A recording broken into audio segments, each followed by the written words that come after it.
ನನ್ನ ಪ್ರಶ್ನೆ ಬಂದು sir NEP apply NEP drafting ಅಲ್ಲಿ ನಿಮ್ಮದೇ ಮೇಜರ್ ರೋಲ್ ಇರೋದು ಅಂತ ನಾವು ಗೂಗಲಲ್ಲಿ ಸ್ವಲ್ಪ ಇನ್ಫಾರ್ಮೇಷನ್ ಗೊತ್ತಾಯ್ತು ಸರ್. ಆವಾಗ ಮುಂಚೆ 3 years ಡಿಗ್ರಿ ಇತ್ತು, NEP ಬಂದಮೇಲೆ ಅದು 4 years ಆಯ್ತು ಸರ್. ಸೊ ಸ್ಟೂಡೆಂಟ್ಸ್ಗೆ ಅದು ಹೇಗೆ ಯೂಸ್ ಆಗುತ್ತೆ ಸರ್? ಕೆಲವರು ಡಿಗ್ರಿ 3 ವರ್ಷದಲ್ಲೇ ಮುಗಿಸ್ಕೊಂಡು ಬೇರೆ ಏನಾದರೂ ಅವ್ರ ಕರಿಯರ್ ಪ್ಲಾನ್ ಮಾಡ್ಕೊತಿರ್ತಾರೆ.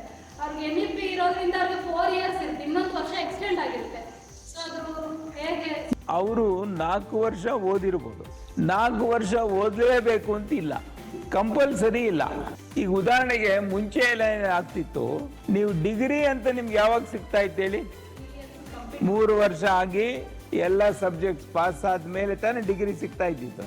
ಇವಾಗ ಈ 4 ವರ್ಷದ ಸ್ಕೀಮಲ್ಲಿ ಹೇಗಿದೆ ಅಂದ್ರೆ, ನೀವು 1 ವರ್ಷ ಮಾಡಿದ್ರು ನಿಮಗೆ ಸರ್ಟಿಫಿಕೇಟ್ ಸಿಗುತ್ತೆ, ಅಫಿಷಿಯಲ್ ಸರ್ಟಿಫಿಕೇಟ್ ಸಿಗುತ್ತೆ ನಿಮ್ದು ಯೂನಿವರ್ಸಿಟಿ. 2 ವರ್ಷ ಮಾಡಿದ್ರೆ ನಿಮ್ಗೆ ಡಿಪ್ಲೊಮಾ ಸಿಗುತ್ತೆ, 3 ವರ್ಷ ಮಾಡಿದ್ರೆ ಡಿಗ್ರಿ ಸಿಗುತ್ತೆ, 4 ವರ್ಷ ಮಾಡಿದ್ರೆ ಡಿಗ್ರಿ ಇನ್ ಆನರ್ಸ್ ಸಿಗುತ್ತೆ. ಅಂದ್ರೆ ಈಗ ನೀವು 4 ವರ್ಷ ಡಿಗ್ರಿ ಓದ್ತಿರಲ್ವಾ, ಕೊನೆ ವರ್ಷದಲ್ಲಿ ಡಿಗ್ರಿ ರಿಸರ್ಚ್ ಅಂತ ಇದೆ, ಅದರಲ್ಲಿ ಓದಿದ್ರೆ ನಿಮ್ಗೆ ನೇರವಾಗಿ ಡಿಗ್ರಿ ಆದಮೇಲೆ PhD ಮಾಡ್ಬೋದು. ನಾನೀಗ ಹೇಳಿದ ಅಂದಾಜು ಆಯ್ತಲ್ವ, ಸ್ಪಷ್ಟತೆ ಬಂತು. ಓಕೆ, ಯಾಕಂದರೆ ಅವ್ರ ಪ್ರಶ್ನೆ ಇವಳು ಕೇಳಿರ್ಬೋದು, ಇದು ನಮ್ಗೆಲ್ಲರಿಗೂ ಉಪಯೋಗ ಆಗುವಂಥ ಪ್ರಶ್ನೆ. ಹಾಂ, ನೀವು ಹಲವು ಕ್ಷೇತ್ರಗಳಲ್ಲಿ ಕೆಲಸ ಮಾಡಿದ್ದೀರಾ, ಅದರಲ್ಲಿ ನಿಮಗೆ ತುಂಬ ಯಾವ್ದು ಇಷ್ಟ ಆಗಿದೆ ಮತ್ತು ಸಾರ್ಥಕವಾಗಿದೆ? ನೀವು ಇಷ್ಟು ವರ್ಷ ನಡೆದು ಬಂದಿರೋ ದಾರಿಯಲ್ಲಿ ನಿಮಗೆ ಸ್ಫೂರ್ತಿದಾಯಕವಾಗಿರೋ ವ್ಯಕ್ತಿ? ನನಗೆ ಜೀವನದಲ್ಲಿ ತುಂಬ ಸ್ಫೂರ್ತಿ ಸಿಕ್ಕಿರೋದೇನೆಂದರೆ, ನಿಮ್ಮಂಥ ಮಕ್ಕಳು ಅಥವಾ ಜನ ಯಾರು ಭಾಳ ಹೃದಯವಂತಿಕೆಯಿಂದ ಮಾತಾಡ್ತಾರಲ್ಲ, ಸಂತೋಷದಿಂದ, ಅಂಥವರಿಂದನೇ ನಾನು ಜಾಸ್ತಿ ಕಲ್ತಿರೋ. ಉಳಿದು ಡಿಗ್ರಿಯಿಂದ PhDಯಿಂದ ಪ್ರಶಸ್ತಿಯಿಂದ ಏನು ಕಲ್ತಿಲ್ಲಮ್ಮ ನಾನಂತೂ. ನಾನು ಕಲ್ತಿರೋದು ನಿಮ್ಮಂಥ ಮಕ್ಕಳಿಂದ. ಅಂದರೆ ನೀವು M.Com ಮಾಡಿದ್ದೀರಾ ಮತ್ತು ಡಾಕ್ಟರೇಟ್ ಪದವಿ ಎಲ್ಲ ನಿಮಗೆ ಸಿಕ್ಕಿದೆ, ಸೊ ನೀವು ಬೇರೆ ಫೀಲ್ಡಲ್ಲೆಲ್ಲ ವರ್ಕ್ ಮಾಡ್ಬೋದಿತ್ತು, ಅದನ್ನೆಲ್ಲ ಬಿಟ್ಟು ನೀವು ಯಾಕೆ ಎಜುಕೇಷನ್ ಫೀಲ್ಡ್ನ ಚೂಸ್ ಮಾಡಿದ್ರಿ? ಅದನ್ನೇ ಮಕ್ಕಳಿಗೆ ಕಾಂಟ್ರಿಬ್ಯೂಟ್ ಮಾಡಬೇಕು ಅನ್ನೋ ಥಾಟ್ ನಿಮಗೆ ಹೇಗೆ ಬಂತು ಅಂತ? ಈ ನಿಜವಾಗಿ ನಾವು ಹೆಚ್ಚು ಜನನ್ನ ತಲುಪಿ ಜೀವನದಲ್ಲಿ ಕಲಿಬೇಕು ಅಂದರೆ ಪಾಠ ಮಾಡೋದಲ್ಲ ರೀ, ಕಲಿಬೇಕು ಅಂದರೆ ನಾವು ವೇಸ್ಟ್ ಆದರೆ ಹೆಚ್ಚು ಜನ ನಿಮ್ಮಂಥವ್ರು ಸಿಗ್ತಾರಲ್ಲ, ಪ್ರತಿ ವರ್ಷ ಹೊಸೊಬ್ಬರು ಸಿಗ್ತಾರೆ ಅಲ್ವಾ? ಹೊಸೊಬ್ಬರು ಸಿಕ್ಕಿದ ತಕ್ಷಣ ಅವತ್ತು ಹೆಂಗಿದೆ ಟ್ರೆಂಡ್ ಏನು ಅಂತ ಗೊತ್ತಾಗುತ್ತೆ. ಇವತ್ತು ನಾನು ಒಳ್ಳೆ ಸಿನಿಮಾ ಬಗ್ಗೆ ತಿಳ್ಕೊಬೇಕು ಅಂದ್ರೆ ನಿಮ್ಮ ಹತ್ರ ಕೇಳಬೇಕು ಯಾವ್ದು ಚೆನ್ನಾಗಿದೆ ಅಂತ. ನಾನು ಗೂಗಲಲ್ಲಿ ಸರ್ಚ್ ಮಾಡಬಾರ್ದು.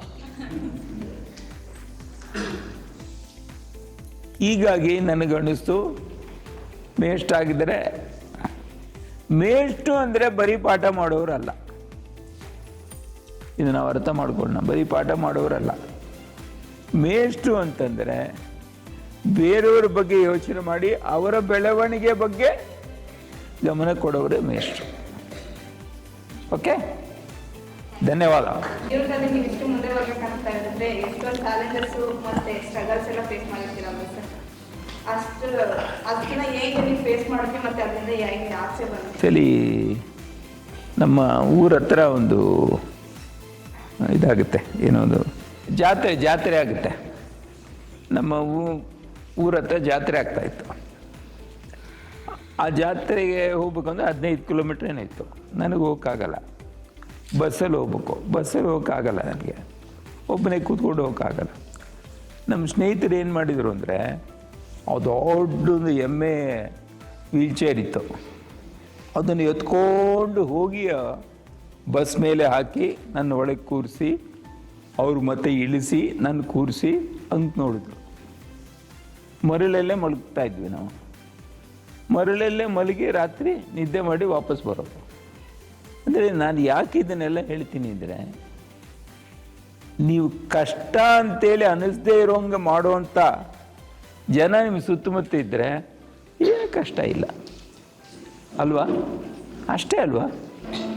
ಈಗ ನಿಮ್ಗೆ ಯಾರೋ ಕೇಳ್ತಾರೆ ಅಂತ ಇಟ್ಕೊಳ್ಳಿ, ನೀವು ಸ್ಪರ್ಶ ಟ್ರಸ್ಟಲ್ಲಿ ಮಕ್ಕಳ ಧಾಮಲ್ಲಿ ಇದ್ದೀರಿ, ಏನು ಕಷ್ಟ ಇದೆ ಅಂದರೆ, ಏನು ಕಷ್ಟ ಇಲ್ಲ ಅಂತಿದೆ, ಯಾಕೆ ಹೇಳ್ತೀರಿ?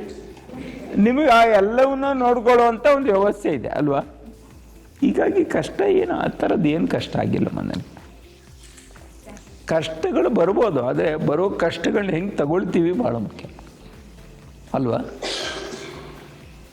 ಸರ್ ನಿಮಗೆ 2024ರಲ್ಲಿ ಪದ್ಮಶ್ರೀ ಅವಾರ್ಡ್ ಆಗ್ತದೆ ಸರ್, ನಿಮ್ಗೆ ಅವ್ರು ಯಾವ ಥರ ಅನುಭವ? ಏನೇನೂ ಅನಿಸಿಲ್ಲ.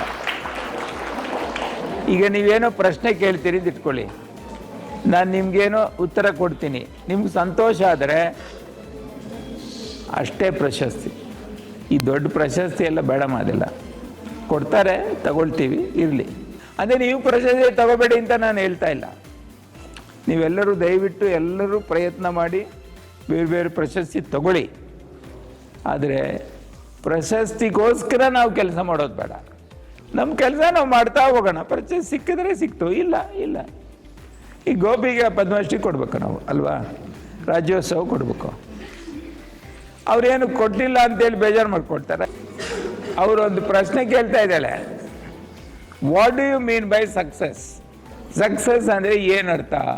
ನಮ್ಮ ಜೀವನದಲ್ಲಿ ನಮ್ಗೆ ಯಾವಾಗ ಅಂದರೆ ನಾವೇನಾದ್ರೂ ಒಂದು ಅನ್ಕೊಂಡಿರ್ತೀವಲ್ಲ ಸರ್, ಹಾಂ, ಚಿಕ್ಕ ವಯಸ್ಸಿನಾದ್ರೂ ನಾವೀಗ ಈ ಥರ ಆಗಬೇಕು, ಯಾವ್ದಾದ್ರು ಇನ್ಸ್ಪಿರೇಷನ್ ಇಟ್ಕೊಂಡು ನಾವು ಈ ಥರ ಸಾಧನೆ ಮಾಡಬೇಕು ಅಂತ ಅನ್ಕೊಳ್ತೀವಿ ಸರ್. ಅದನ್ನ ಸಾಧಿಸಿದಾಗ ನಮ್ಗೆ ಎಷ್ಟು ಖುಷಿ ಸಿಗುತ್ತೆ ಅದು ನಮ್ಮ ಸಕ್ಸಸ್. ಖುಷಿ ಸಿಗೋದು ಸಕ್ಸಸ್ಸಾ, ಸಾಧನೆ ಮಾಡೋದು ಸಕ್ಸಸ್ಸಾ?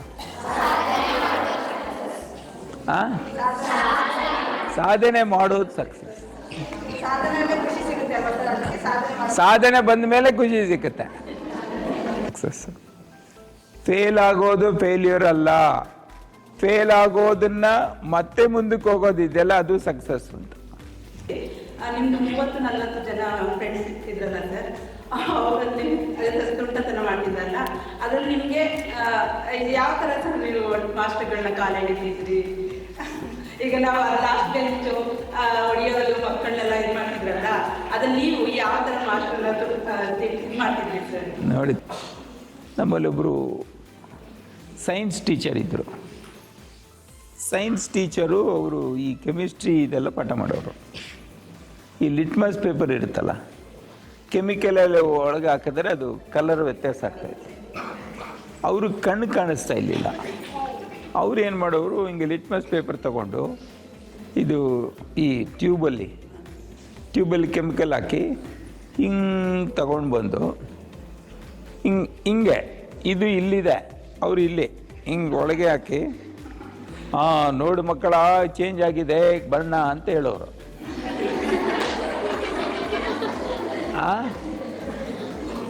ಆವಾಗ ನಾವು ಇಲ್ಲ ಸರ್ ಚೇಂಜ್ ಆಗಿಲ್ಲ ಅಂತ. ಆಮೇಲೆ ಅವ್ರಿಗೆ ಏನಂದರೆ ಯಾವಾಗಲೂ ಅವ್ರ ಮನಸ್ಸಲ್ಲಿ ಇದ್ದಿದ್ದು, ಈ ಹಿಂದ್ಗಡೆ ಕೂತಿರ್ತಾರಲ್ಲ ಅವರೇ ಗಲಾಟೆ ಮಾಡೋರು ಅಂತ. ಅದಕ್ಕೆ ನಾವು ಒಂದಷ್ಟು ಜನ ಏನು ಮಾಡಿದ್ವಿ, ನಾವು ಹಿಂದೆ ಕೂಡ್ತಾ ಇರಲಿಲ್ಲ, ಅವರು ಟೇಬಲ್ ಇರ್ತಿತ್ತಲ್ಲ, ಟೇಬಲ್ ಕೆಳಗೆ ತೂಡ್ಕೊಂಡು ಅಲ್ಲಿ ಗಲಾಟೆ ಮಾಡ್ತಾ ಇದ್ವಿ. ಅವರು ಹಿಂದ್ಗಡೆ ಇರೋರಿಗೆ ಹೋಗಿ ಹೊಡಿಯೋರು. ಗಲಾಟೆ ನಾವು ಮಾಡ್ತಾ ಇದ್ದಿದ್ದು, ಅವರು ಹೊಡಿತಾ ಇದ್ದಿದ್ದು ಅವ್ರಿಗೆ. ಆದರೆ ಈ ರೀತಿ ಕಾಲುಗಳೆಲ್ಲ ಕ್ಷಮಿಸಿ, ನಮ್ಮ ಕೈಕಾಲುಗಳೆಲ್ಲ ಗಟ್ಟಿ ಇದ್ದು ಚೆನ್ನಾಗಿ ಇಟ್ಕೊಂಡೆ ನಾವು ಏನಾದರೂ ಒಂದು ಜ್ವರ ಬಂದು ಎಲ್ಲಾದ್ರೂ ಒಂದು ಕಾಲು ಚಿಕ್ಕದಾಗಿ ಫ್ರ್ಯಾಕ್ಚರ್ ಆದರೂ ಕೂಡ ನಾವು ಎಷ್ಟೊಂದು ಅಂದರೆ ನಮಗೆ ಆತ್ಮವಿಶ್ವಾಸನೇ ಕುಂದಿ ಹೋಗ್ತದ. ಅಂಥದ್ರಲ್ಲಿ ಒಂದು ಈ ಸ್ಥಿತಿಯಲ್ಲಿ ಇದ್ಕೊಂಡು ನೀವು ಇಷ್ಟೊಂದು ಸಾಧನೆ ಮಾಡಿದ್ದೀರಲ್ಲ, ಅದು ಹೇಗೆ ನೀವು ಅಂದರೆ ದಿನನಿತ್ಯ ರಾತ್ರಿ ಎಷ್ಟು ಅವರ್ ನೀವು ನಿದ್ರೆ ಮಾಡ್ತೀರಿ, ಮತ್ತು ನಿಮ್ಮ ಒಂದು ಫ್ಯಾಮಿಲಿ ಹೇಗೆ ಸಪೋರ್ಟ್ ಮಾಡ್ತು ನಿಮಗೆ, ನಿಮ್ಮ ಫ್ರೆಂಡ್ಸ್ ಎಲ್ಲ ಹೇಗೆ ಸಪೋರ್ಟ್ ಮಾಡಿದರು ಸರ್? ಇಷ್ಟು ವರ್ಷ ನೀವು ಸತತವಾಗಿ ಇಷ್ಟೊಂದು ಡಿಗ್ರಿಗಳು ತಗೊಂಡಿದ್ದೀರಾ, ಮತ್ತು ಇಷ್ಟೊಂದೆಲ್ಲ ಸಾಧನೆ ಮಾಡಿ ಪದ್ಮಶ್ರೀ ಪ್ರಶಸ್ತಿ ಅನ್ನೋದೊಂದು ಅಷ್ಟೊಂದು ಈಸಿ ಅಲ್ಲ ಸರ್. ಆ ಒಂದು ಯಶಸ್ಸು ಬರಬೇಕು ಅಂದರೆ ಯಾರನ್ನೂ ಹುಡ್ಕೊಂಡು ಬರಲ್ಲ.